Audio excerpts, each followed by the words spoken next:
The conversation isn't logical, it's frantic. You suddenly can't think, can't speak, and will agree to anything to make it stop. Why?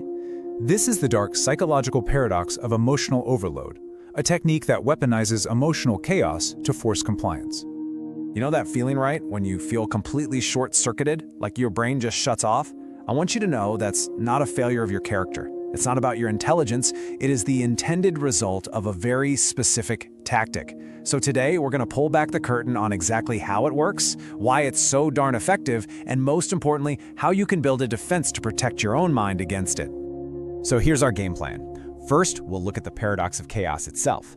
Then we'll dive right into the science, what is literally happening inside your brain during one of these attacks.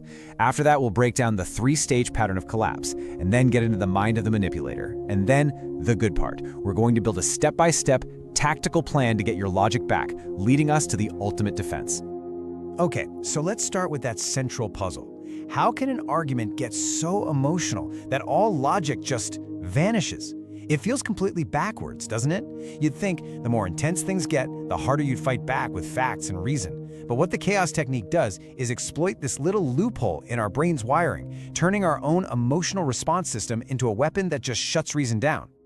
And that brings us right to the clinical reality of what's going on here. This is not just a heated disagreement. You have to see it for what it is, a targeted neurological assault. To understand how to defend yourself, we first have to understand the attack from a biological level. The key term here is emotional overload. I want you to think of your brain like a computer's processor. It has a limited amount of bandwidth, right? Well, emotional overload is what happens when someone intentionally floods your system with way too much emotional data. We're talking noise, accusations, jumping from topic to topic, high-stakes drama, so much that your brain's processing capacity just gets maxed out, and the whole system crashes. But here's the thing, that crash isn't a bug. It's the exact feature they're trying to activate. Now, this slide lays out the battlefield inside your own head perfectly. Think of your brain as a company with two very different executives. On one side, you've got your prefrontal cortex, or PFC. This is the sophisticated, calm, rational CEO. It handles logic, planning, and keeps emotions in check.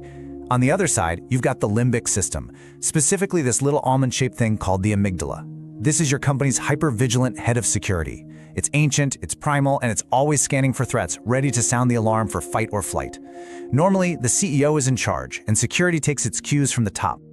But the entire point of the chaos technique is to bypass the CEO and go straight to security. This is what's known as an amygdala hijack. The manipulator creates a sense of extreme emergency.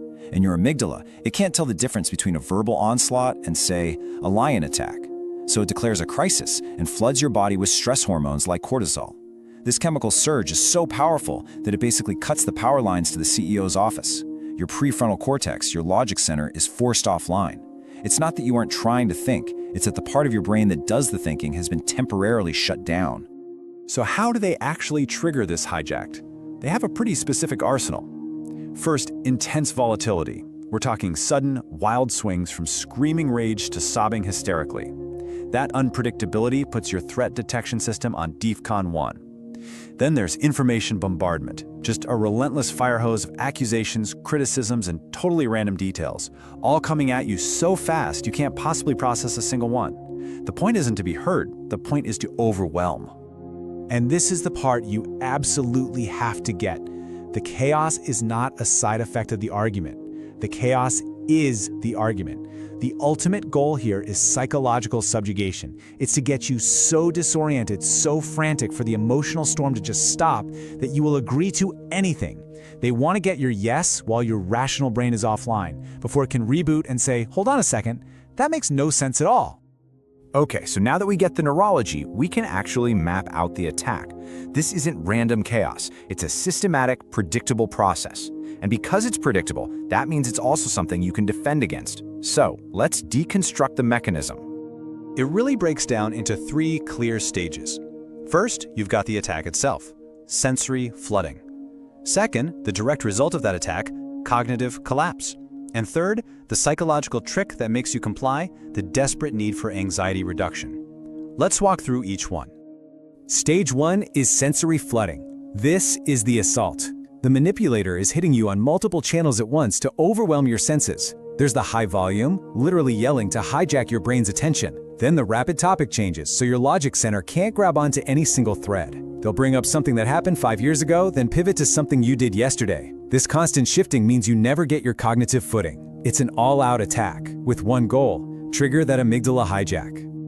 And the direct result of that hormonal flood brings us to stage 2, cognitive collapse. This is that moment, the moment your mind goes completely blank. Your prefrontal cortex, the very tool you need to reason and defend yourself, is essentially knocked offline.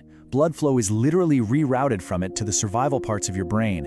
This is why you can't find the right words. It's why you can't remember your point. It's why you just freeze. You are, in that moment, neurologically incapable of rational thought.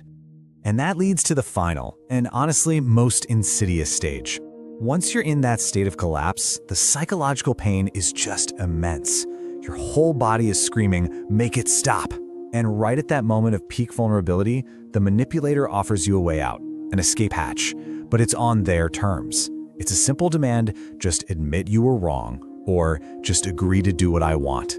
At this point, your compliance has nothing to do with agreement. It's a survival instinct kicking in to stop the unbearable pain. So why? Why would someone use a technique this destructive?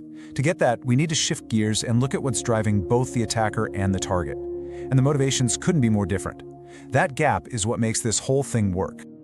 This table just lays it out so clearly.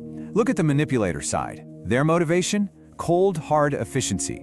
Why waste time on a logical debate they might actually lose when they can just shut you down? Their gain is immediate compliance, and their strategy? Plausible deniability. After it's all over, they can just say, "What? We were just having a passionate argument." Now look at the victim side.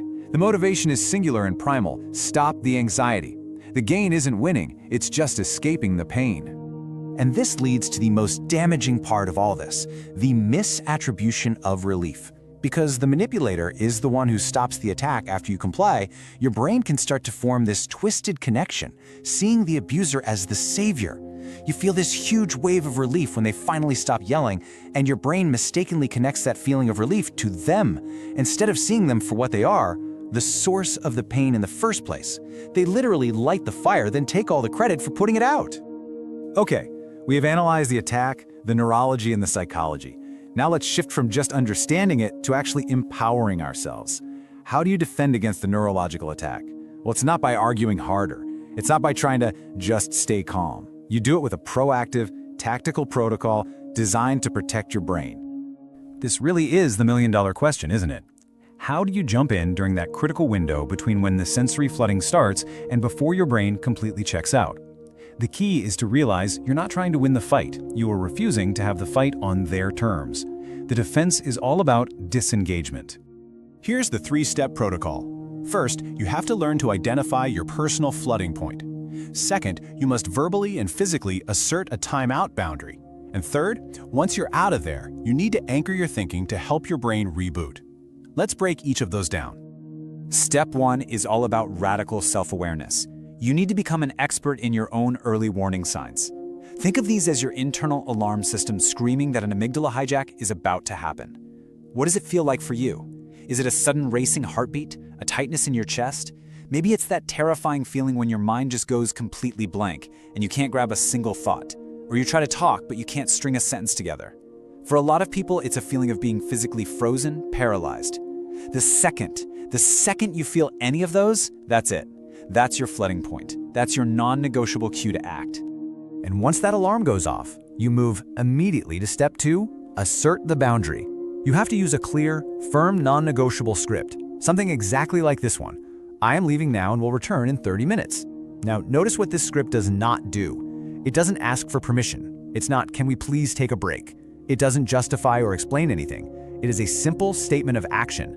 And then, this is the hardest but most important part, you physically leave. Go to another room. Go for a walk outside. That physical distance is what breaks the sensory flood. It starves the amygdala of the very input it's reacting to. And finally, step 3, cognitive anchoring. So you're safely out of the room, but your brain is still scrambled. You need to help your logic center, your PFC, reboot. The best way to do this is to focus on a simple, external, undeniable fact. Don't try to replay the argument. Just document one concrete detail. pull out your phone and type in a note, "The argument started at 7:15 p.m.," or "The dog is sleeping on the rug." This tiny, simple act is incredibly powerful. You are forcing your brain to switch from emotional processing to factual observation, which is the PFC's home turf. You are literally pulling power back from the amygdala and giving it to your logic center. It's like hitting a cognitive reset button. And all of this brings us to the final and I think most important takeaway. Understanding this whole process gives you the power to reframe what's happening. And that reframing, that's the foundation of your entire defense. So if you remember one thing from all of this, let it be this: the overwhelming chaos you feel is not a sign that you are bad at communicating. It is not proof that you are too sensitive. It is the intended effect of a neurological strategy deployed on purpose to switch off your logic. It is a tactic, not a feeling. So let's put it all together. The chaos technique uses sensory flooding to intentionally trigger an amygdala hijack. The pattern is predictable. The resulting cognitive collapse forces you to comply because you are desperately seeking anxiety reduction, just to make the pain stop. Your confusion, your urge to agree to anything, that's not a weakness, it's the weapon working as designed. But understanding this breaks the whole cycle.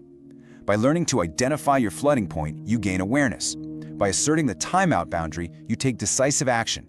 You are not running from a fight. You are strategically withdrawing from a neurological attack to protect your most valuable asset, your ability to think. And that is where your real power lies.